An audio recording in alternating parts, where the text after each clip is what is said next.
Nous sommes avec messieurs l'expert Mapenzi Magnebois. Aujourd'hui, avec lui, nous allons parler sur les gouvernements siminois.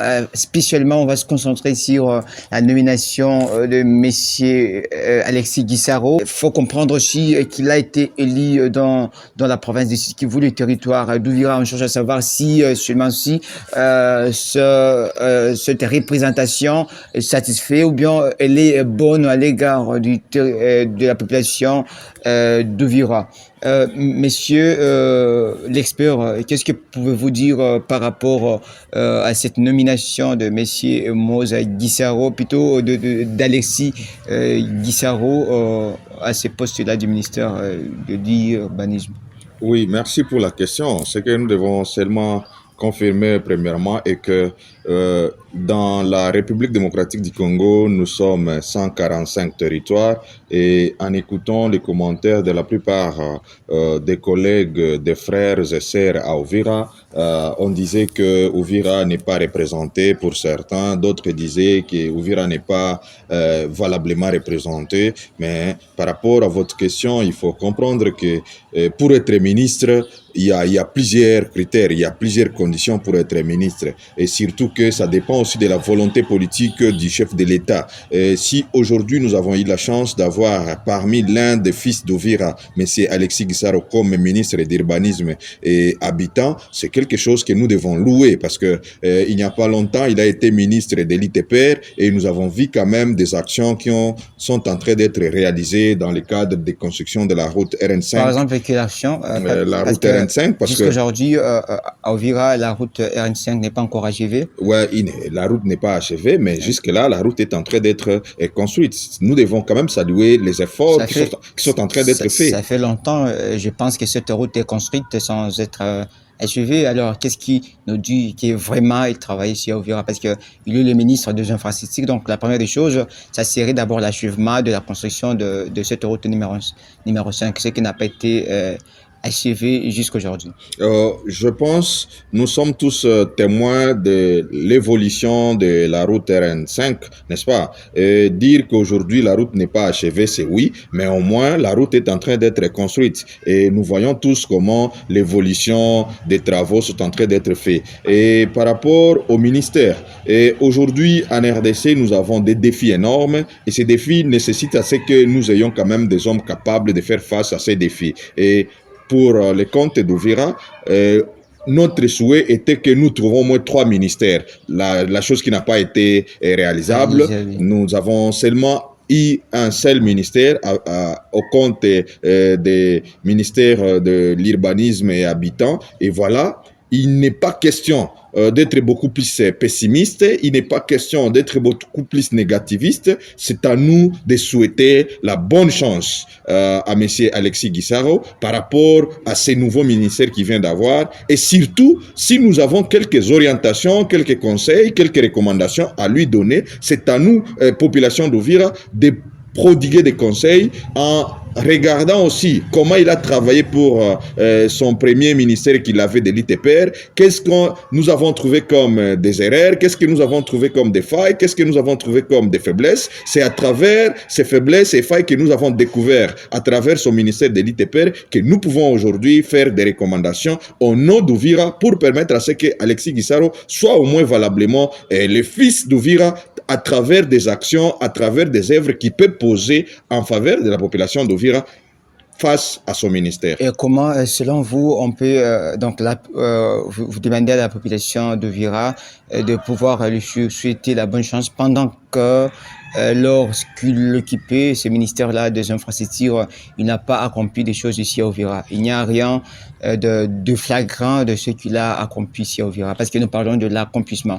Les cours de travaux visent à construire la route RN5 ne signifie pas l'achèvement, l'accomplissement de ce qu'il devrait faire ici à Uvira. Oui, dire qu'il n'a rien fait, c'est trop gros parce que la construction... Je ne le dis pas, je me conforme seulement à la réalité.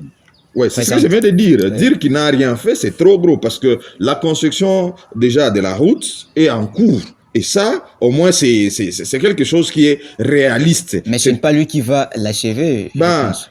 être lui ou ne pas être lui, mais c'est lui qui a initié cette idée de construction de la route et nous avons vu la praticabilité de la chose parce que ça fait nombre de ministres qu'on a eu qui nous ont promis de construire cette route et on n'a pas eu même les moindres actions qu'on a vues en place. Mais au moins avec lui, on a vu le déroulement de la construction de la RN5. Donc, ce que je pense est que nous devons changer notre façon de voir à Uvira parce que nous avons une certaine dose de préjugés, de stigmatisation contre certains ministres, contre certains politiciens et cela nous amène à avoir une mauvaise conception et une mauvaise perception par rapport à certains politiciens que nous pensons être n'est pas les nôtres. Et c'est ça les grands sujets. Ce n'est pas question que Guissaro a bien fait, ce n'est pas question que Guissaro n'a pas bien fait, mais au moins c'est une question de la conception, de la manière dont nous acceptons Guissaro. Ce n'est pas ça les thèmes, ce n'est pas ça le débat. Je parle sur les non-accomplissements de bienfaits par Guissaro ici à Uvira par rapport au ministère qu'il occupait avant, parce que ce n'est pas lui qui a initié les travaux de construction de la route RN5. Depuis l'époque du président Joseph Kabila, il y avait les tentatives de construction des routes, mais qui jusqu'aujourd'hui n'a pas encore abouti à un résultat escompté. Donc, lui aussi a fait la même chose comme à l'époque de Kabila. On a tenté de construire, mais sans pouvoir aboutir à un achèvement. Alors, si et seulement si aujourd'hui ça s'achève, ça ne sera pas par lui, parce que ce n'est pas la première fois qu'on tente de construire la route sans être achevé. Alors, qu'est-ce que pouvez-vous démontrer des concrets réalisés par monsieur Alexis Guissaro ici dans le territoire de Vira? En fait, moi, je ne suis pas venu ici défendre les œuvres de Guissaro. Ça, au moins, on doit être clair. Oui. Et ce que j'ai beaucoup essayé de montrer est que, au moins, il est parmi les ministres qu'on peut quand même dire merci. On ne doit pas être aussi quand même hypocrite de certaines œuvres des politiciens congolais. Par rapport à quoi dire merci? J'ai bien dit que la route RN5 a été l'une des œuvres que lui a essayé un peu de plaider au président. Je m'excuse. Oui. A été parmi les gens qui ont plaidé pour que cette route soit quand même construite. Oui, nous sommes tous d'accord que la route n'est pas jusque-là achevée. Et parmi ses discours, il a bien montré que tant qu'il sera ministre, il va continuer à plaider pour que cette route soit achevée. Et c'est ce que nous attendons, c'est notre souhait, parce que nous, on n'a pas besoin d'être de tel cas ou de tel cas. Nous, notre besoin, nous voyons des œuvres de développement dans la ville et territoire d'Uvira. Donc, mais malheureusement, il n'est plus concerné avec la route RN5. La question n'est pas qu'il soit seulement dans le ministère de l'ITPR. La question est que est-ce qu'il continue à plaider au président de la République pour que la route RN5 soit construite? C'est ce que nous voulons. Si on peut d'abord se débarrasser de cette question, et comment parlez-vous d'une bonne représentation pendant que naturellement il est d'une tribu qui présente la minorité dans les territoires de Vira et les députés dont la tribu est majoritaire dans les territoires n'ont pas été nommés ministres? En fait, ce que vous devez comprendre, c'est que la politique est dynamique et la politique est complexe. Donc, moi et vous, on n'a pas été dans la constitution ou même dans les réunions préparatoires pour la constitution ou soit la nomination des ministres. On ne sait pas s'ils se sont basés de quels critères pour prendre Guissaro. Ça, ce n'est pas une question que moi je peux répondre parce que je n'étais pas parmi les experts ni même les membres de l'Union sacrée qui ont essayé un peu d'évaluer tous ces gens qui étaient ministrables. Donc, la question de dire que non, voilà, il vient ici des tribus minoritaires ou soit majoritaires, ça n'est pas forcément un argument qui peut pousser à ce qu'on ne puisse pas les nommer ministres. Parce que ce n'est pas la représentation. C'est ce que je viens de dire. Ouais, c'est ce que je viens de dire. Ce n'est pas pour la première fois qu'il a été ministre, n'est-ce pas? Donc, comprenez que c'est la continuité. Alors, c'est à nous, peuple d'Uvira, d'accepter d'abord la réalité. de la chose et de ne pas se contredire de la réalité et voir là où nous pouvons fournir des efforts pour que d'autres communautés, d'autres tribus commencent aussi à être représentées. Parce que ce que nous devons faire est d'être positifs à certains faits politiques qui arrivent dans notre entité et d'essayer un peu d'en profiter pour faire de ça ou des personnes qui passent comme ministère les nôtres et surtout être les gens qui vont aller vers et envie d'essayer de proposer nos recommandations pour que celle ou celui qui devient ministre au compte d'Uvira, qu'il soit au moins avec nous une communication et une relation qui est acceptable. Parce que en cherchant nous contredire avec quelqu'un qu'on a nommé ministre au compte d'Uvira, cela sera pour nous ce que je peux appeler un élément à perdre. Parce que, qu'on le veuille ou pas, Guissaro est d'Uvira. Qu'on le veuille ou pas, oui. Guissaro est fils d'Uvira. Et je pense, nous sommes, écoutez, nous sommes dans l'enclos de la 8e CEPAC Kassenga. Et tout près de moi là-bas, il y a le tombeau de son père. Oui, il a été enterré ici. On ne parle pas de la nationalité. Non, non, je parle des les fils d'Uvira. Être fils d'Uvira ne dépend pas de la nationalité. Donc, oui, quelqu'un qui est né ici ou soit grandi ici, il est fils d'Uvira. Donc, ça, ce sont des polémiques qu'on écoute dans des réseaux sociaux, dans des quoi, mais on doit dépasser cette étape, envie de comprendre que nous sommes dans un monde de cohésion sociale, nous sommes dans un monde d'ouverture. Nous sommes dans un monde de diversité politique et sociale. Donc, dire que tel est le nôtre, tel n'est pas le nôtre, c'est une question très complexe, n'est-ce pas? Et surtout, politiquement, les politiciens eux-mêmes ont des polémiques qui dépassent la limite de nous, peuples souverains. C'est à nous d'éviter de tomber dans des polémiques des politiciens. Pardon, mais messieurs, est-ce que le fait que le président a nommé M. Guissaro à ces ministères-là, parce qu'il y a eu un changement, ça veut dire d'abord il n'a pas réussi là où il était, c'est pourquoi on a fait le déplacement. Qu'est-ce que pouvez-vous dire quant à ça? Au fait, ce n'est pas seulement les ministères de l'ITPR qu'on a changé. Ce qu'on devrait comprendre est que nous sommes dans un pays où jusqu'à maintenant les choses ne basculent pas bien. Si vous regardez la manière dont la constitution de notre gouvernement est en train d'être faite depuis plus de 10 ans, il y a beaucoup plus de couacs. Et ces couacs-là ne dépendent pas des ministères de l'ITPR, mais ça dépend de la bonne gouvernance politique qui incarne notre pays depuis plus de 4 siècles. Donc la question aujourd'hui, c'est une question de sensibilisation, de conscientisation au peuple congolais de l'Est à l'Ouest, du Nord au Sud, pour comprendre que nous sommes face à une classe politique qui n'a pas beaucoup plus cette conscience de prendre ses responsabilités en main. Oui, j'ai compris la question. Donc, je dis qu'il a été changé. Est-ce que cela ne veut pas dire qu'il a échoué ici? C'est là où je suis en train d'argumenter. Donc, la question n'est pas seulement de l'ITPR. La question est générale. Je sais que c'est au niveau de plusieurs ministères que cela a été fait. Voilà. Mais d'abord, cela signifie qu'on a échoué à ce niveau. Pas du tout. En analysant la manière dont le gouvernement a été constitué, vous comprendrez avec moi, c'est la formule.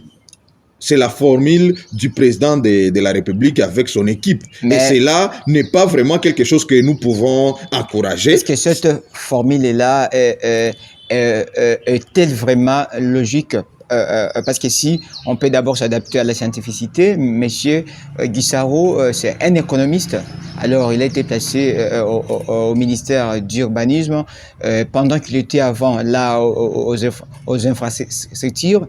Déplacer là-bas pour aller à l'autre côté, cela ne veut pas dire qu'il a échoué ici pour qu'il soit remplacé vers un autre ministère, parce qu'il y a d'autres qui sont restés là-bas parce qu'ils ont bien fait. Alors, ça n'a pas été le cas pour lui. Pourquoi En fait, comme je viens de le dire, j'ai dit que ce cas est général dans le ministère, dans le gouvernement Souminois D, même dans le gouvernement Souminois 1, même dans le gouvernement Samalukonde, n'est-ce pas? Donc, vous comprendrez avec moi, comme je l'ai dit au début, que c'est la formule du président de la République, c'était même la formule de Joseph Kabila. Donc, je ne sais pas sur base de quels critères qu'on fait de tels remaniements, qu'on fait de tels changements de postes. J'ai dit que ce n'est pas quelque chose que nous devons encourager. Parce que jusqu'à jusque-là, ça ne justifie pas qu'il a échoué, ou soit celui qu'on a maintenu là-bas qu'il a réussi, parce que de toutes les façons, rien n'est fait comme évaluation. Et cette évaluation devrait commencer par les souverains premiers. N'est-ce pas? C'est nous, peuple congolais, qu'on devrait être les premiers à évaluer les ministres à travers nos députés nationaux, à travers nos députés provinciaux. Mais malheureusement, avec aussi la faillite de l'Assemblée nationale, la faillite de plusieurs assemblées provinciaux, comprenez qu'aujourd'hui, le peuple congolais est dans la rue. Et on n'a pas de représentants capables de faire face à ces défis en vue de contrôler les gouvernements. Et comme on n'a pas les représentants au niveau national capables de contrôler les gouvernements, voilà aujourd'hui le président de la République, il se donne le luxe de faire ce qu'il se sent faire. Mais néanmoins, les gouvernements soumis à D devraient tenir compte de certains critères qui devraient faire en sorte que tel ministère, on doit les remanier, tel ministère, on doit essayer un peu de changer la personne qui était là parce qu'il a échoué, parce qu'il n'a pas fait ceci, et on doit donner à chaque ministère au moins un plan ou soit des défis à relever. Mais malheureusement, si vous regardez la manière dont nous faisons en RDC, tout le monde devient ministre, n'importe qui peut devenir ministre, n'importe qui peut être limogé au ministère sans tenir compte des réalisations, sans tenir compte de ses échecs. Donc ça dépend beaucoup plus des sentiments, ça dépend beaucoup plus des relations que le ministre là a avec le président de la République. Ça dépend des relations que le ministre a avec la famille présidentielle. Et c'est ce qui compte plus que le travail. Nous avons eu ici à Uvira plusieurs députés, plusieurs politiciens qu'on pensait qu'ils seraient des ministres, notamment M. Claude Missare. Tout le monde à Uvira, on pensait que Claude Missare devrait avoir un ministère par rapport aux efforts qu'il a fournis pendant ces 3 à 4 ans. Au moins, là, on peut prouver objectivement que c'est parmi les leaders du Sud Kivu. Ce qui n'est pas le cas, voilà. On a vu tous, les souhaits étaient aussi que le frère comme Bitakwira soit aussi encore dans le gouvernement, les choses qui n'ont pas été faites. Pourquoi? Parce que quelque part, en grande partie, l'influence dépend des collaborations, des relations que vous avez avec la famille présidentielle. Donc, ça ne dépend pas beaucoup plus du travail que tu as fait dans le terrain, des actions que vous avez faites, je ne sais pas moi, dans le gouvernement. Donc, comprenez que la nomination est plus subjective. Alors, qu'est-ce que pouvez-vous dire à la population quant à ça? Parce que la population ne pensait pas d'ailleurs que Gisaro serait encore nommé ministre. Et si il l'était, mais quand même, il ne manquerait pas d'autres qui seront augmentés là-bas, comme monsieur Bitakwira, monsieur Claude Missare. Alors, à ce moment-ci, je pense que la population n'a pas bien, donc en majorité, n'a pas bien n'a pas conçu cela avec un bon œil. Alors, qu'est-ce que pouvez-vous dire à la population d'Uvira quant à ça? Ouais, ce que je peux dire à la population d'Uvira est seulement de développer dans nous un esprit d'ouverture sociale, un esprit d'acceptation, un esprit de diversité politique. Parce que de toutes les façons, nous n'avons pas l'influence par rapport à nos souhaits et compte tenu de ce qui se passe par rapport à la politique nationale. Donc, on n'a pas plus l'influence de dire au président de la République que voilà, mettre tel monsieur comme ministre. Parce que si vous regardez les souhaits de la population avec ce qui s'est fait à Kinshasa, il y a une contradiction. Alors, ce que nous pouvons encore recommander, c'est continuer à prendre conscience que quelque part, la population est en train d'être endormie. Et tant qu'il n'y aura pas de révolution populaire, tant qu'il n'y aura pas une prise de conscience, tant qu'il n'y aura pas des actions citoyennes pour élever notre voix, pour élever notre souhait, pour que le président de la République puisse attendre et écouter les souhaits et les besoins de la population d'Uvira, comprenez, nous serions chaque fois surpris de ce que nous aurions comme gouvernement. Et les gens qu'on souhaiterait être comme membres du gouvernement national, on n'aura pas cette chance de les voir comme membres du gouvernement. Donc, il est question aujourd'hui de continuer à travailler, de sensibiliser les jeunes, sensibiliser les femmes, de prendre conscience que tout dépend de la force politique qu'un politicien a, tout dépend des relations politiques qu'un député a vis-à-vis du président de la République, vis-à-vis de la famille présidentielle. Parce que être nommé ministre a beaucoup plus de critères. Être nommé ministre d'aujourd'hui, il y a beaucoup d'histoires pour être nommé ministre. C'est pourquoi on ne doit pas être beaucoup surpris si on analyse et si on maîtrise au moins ce qui se passe dans notre pays. Et surtout, dans la nomination, il y a plus de subjectivité. Alors, pour clore cette émission, vous êtes pour cette nomination de monsieur Alexis Guissaro, parce que selon vos explicatifs, c'est bien confirmé que c'est par subjectivité, ce n'est pas par objectivité. Alors, vous êtes pour cela ou contre cela? Oui, je suis pour parce Même que si c'est de la subjectivité.